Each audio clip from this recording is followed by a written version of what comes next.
Assalamualaikum warahmatullahi wabarakatuh. Waalaikumsalam warahmatullahi wabarakatuh. Apa kabar anak ibu semuanya? Baik, Bu.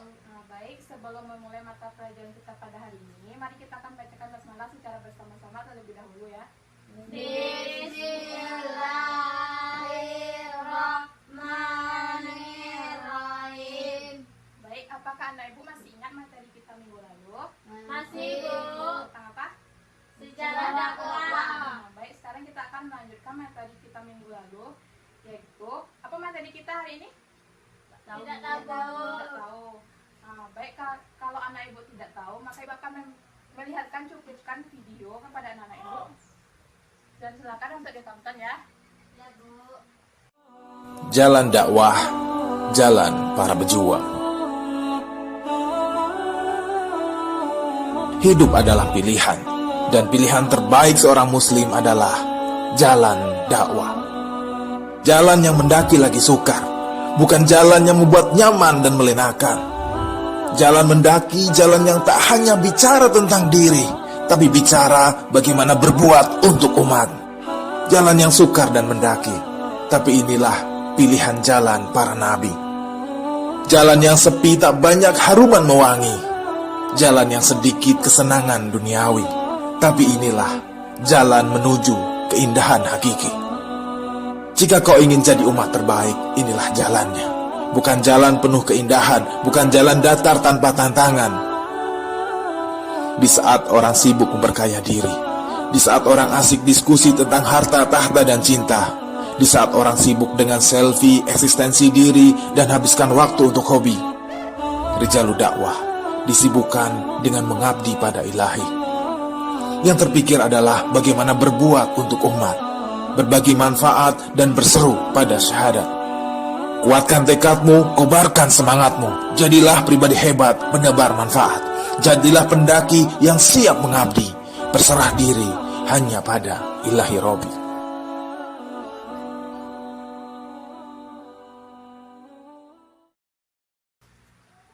Nah, dari video yang ibu tampilkan tadi, jadi tentang apa materi kita hari ini? Dakwah. Tentang dakwah. Ya, kita hari ini akan belajar tentang dakwah yang tepatnya yaitu strategi dakwah Nabi Shallallahu Alaihi Wasallam pada periode Mekah.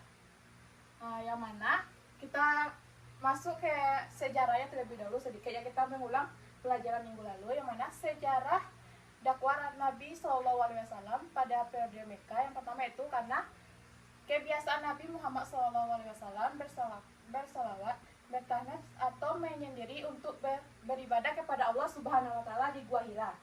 Nah, yang kedua yaitu turunnya wahyu yang pertama surat Al-Alaq ayat 1-5. Yang mana coba Uci baca arti surat dari surat Al-Alaq ini 1-5. Saya, Bu. Iya. Artinya, bacalah dengan menyebut nama Tuhanmu yang menciptakan. Dia telah menciptakan manusia dari segumpal darah. Bacalah, dan Tuhanmu lah yang Maha Pemurah, yang rankalam. Dia mengajar kepada manusia apa yang mengajar manusia dengan perantara kalam. Dia mengajar kepada manusia apa yang tidak diketahuinya. Al-Alaq 1-5. Bagus. Jadi turunnya wahyu pertama surat Al-Alaq ini menunjukkan sebagai bukti diangkatnya Nabi sebagai rasul. Dan yang selanjutnya yang ketiga yaitu turunnya wahyu yang kedua yaitu surat Al-Mudaththir ayat 1-7. Yang mana surat ini merupakan menandakan permulaan diperintahkan beliau untuk berdakwah secara sembunyi-sembunyi. Artinya, bacalah dengan menyebut nama Tuhanmu yang menciptakan. Dia telah menciptakan manusia dari segumpal darah. Bacalah, dan Tuhanmu lah yang Maha Pemurah, yang rankalam. Dia mengajar kepada manusia apa yang mengajar manusia dengan perantara kalam. Dia mengajar kepada manusia apa yang tidak diketahuinya. Al-Alaq 1-5. Bagus. Jadi turunnya wahyu pertama surat Al-Alaq ini menunjukkan sebagai bukti diangkatnya Nabi sebagai rasul. Dan yang selanjutnya yang ketiga yaitu turunnya wahyu yang kedua yaitu surat Al-Mudaththir ayat 1-7. Yang mana surat ini merupakan menandakan permulaan diperintahkan beliau untuk untuk berdakwah secara sembunyi-sembunyi. Nah, pada fase ini Muhammad menyeru kerabat terdekatnya dan orang terdekatnya untuk masuk Islam. Nah, orang pertama yang masuk Islam yaitu, siapa yang tahu orang pertama masuk Islam oleh Nabi Muhammad ini? Sahabatnya, Bu. Ya, orang yang pertama siapa Uji? Lupa, Bu. Orang pertama yaitu Siti Khadijah. Tahu kan Siti Khadijah? Istrinya, Iya, Bu. istrinya. Nah, berlanjut menjadi dia membawa sahabat dan keluarga terdekatnya, yang mana orang pertama masuk Islam itu terdapat 30 orang. Nah, yang selanjutnya yaitu yang nomor 4 yaitu turunnya surat As-Surah ayat 214, yang mana ayat ini menandai dimulainya strategi dakwah Nabi Muhammad SAW secara terang-terangan.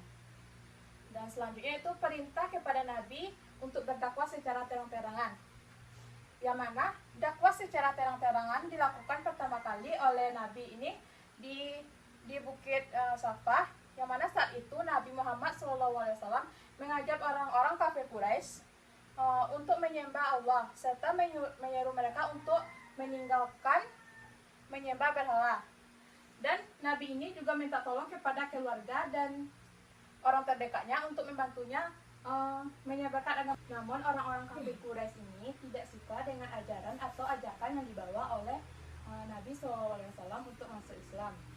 Dan orang kafir Quraisy ini juga melakukan penyiksaan terhadap kaum muslimin.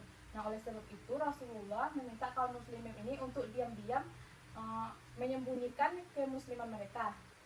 Sedangkan Rasulullah ini tetap berlanjut melakukan dakwanya secara terang, walaupun beliau mendapat siksaan dari kaum musyrik tersebut. Nah, selanjutnya yaitu faktor-faktor pendorong kaum Quraisy ini menentang seruan Islam. Yang pertama yaitu persaingan berebut kekuasaan, yang mana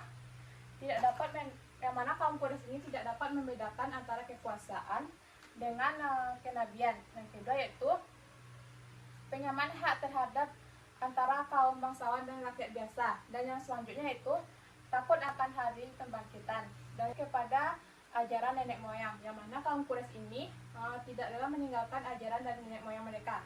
Dan yang terakhir yaitu karena faktor ekonomi. Nah, dari penjelasan Ibu tadi, apakah ada yang tidak mengerti atau yang masih belum paham? Tidak, Bu. Apakah sudah paham? Paham, Bu. Nah, jika sudah paham, kita lanjutkan.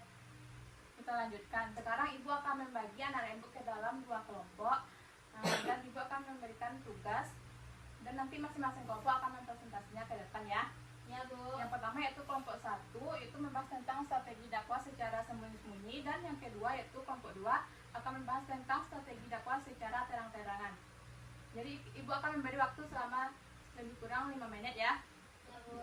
Apakah sudah selesai diskusinya? Sudah, Bu. Baik, Ibu akan minta salah satu kelompok untuk mempresentasikan dakwah Rasulullah secara terang-terangan. Silakan kepada kelompok 2 untuk membacakannya. Baiklah, saya dari kelompok 2 akan mempresentasikan hasil kelompok kami, yaitu strategi dakwah Nabi SAW secara terang-terangan. Yaitu dakwah secara terang-terangan dilakukan pertama kali oleh Nabi Muhammad SAW di Bukit Safa. Saat itu Nabi mengajak orang-orang kafir Quraisy untuk menyembah Allah serta meninggalkan penyembahan terhadap berhala. Nabi juga meminta kepada keluarganya agar membantu dan menjaga Islam. Orang-orang kafir yang tidak suka dengan ajaran Islam semakin membenci ajaran yang dibawa Nabi Muhammad SAW. Sementara itu, penyiksaan orang-orang kafir terhadap kaum muslimin yakni dengan menghalangi hamba sahaya dan orang-orang lemah, dan juga terjadi penyiksaan terhadap kaum muslimin. Bagus, benar yang dikatakan oleh kelompok 2 tadi. Nah, jadi apakah masih ada pertanyaan terkait materi kita pada hari ini? Tidak.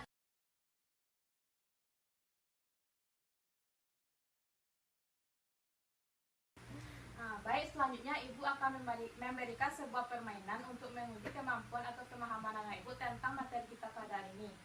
Nah, Ibu akan memberikan permainan yaitu tongkat berjalan. Tahu kan tongkat berjalan? Tahu, Bu. Baik. Nah, apa sudah siap semuanya? semuanya? Sudah, Bu. Nah, nanti siapa yang bisa menjawab pertanyaan Ibu, nanti Ibu akan memberi hadiah, ya? Ya, Bu. Nah, baik.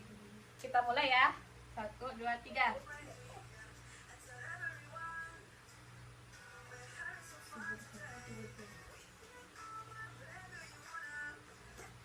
Nah, Ibu siapa? Nabil. Nah, Ibu akan bertanya kepada Nabil. Kan strategi dakwah Rasulullah ini terbagi dua, yaitu coba sebutkan. Saya, Bu. Tunggu dulu Uci, kita suruh Nabil. Nah, kalau Nabil tidak dapat, maka Ibu tidak akan memberi hadiah. Nah, maka kita lanjutkan lagi ya. Ya, Bu. Nah, baik, kita lanjutkan.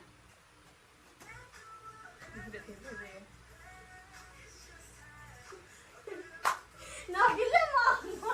Lele.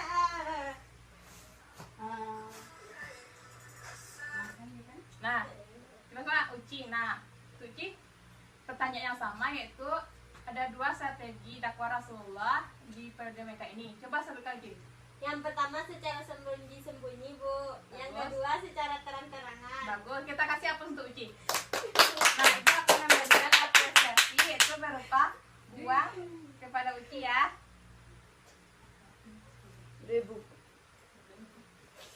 Nah, apakah Makasih, Bu. masih ingin permainan ini? Masih? Masih. Nah, kita lanjutkan ya. Nanti Ibu akan bertanya, itu pertanyaannya itu siapa orang pertama yang masuk Islam yang diajak oleh Rasulullah SAW? Nanti dijawab Revan, nanti Ibu tanya.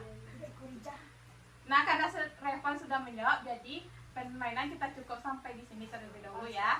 Ya, Bu. Apakah semuanya sudah paham materi kita minggu ini? Sudah, Bu. Nah, jangan lupa membaca materi untuk minggu selanjutnya ya. Ya, Bu. Nah, silakan duduk kembali. Mari kita akhiri pembelajaran kita pada hari ini dengan mengucapkan alhamdulillah. Alhamdulillahirabbil alamin.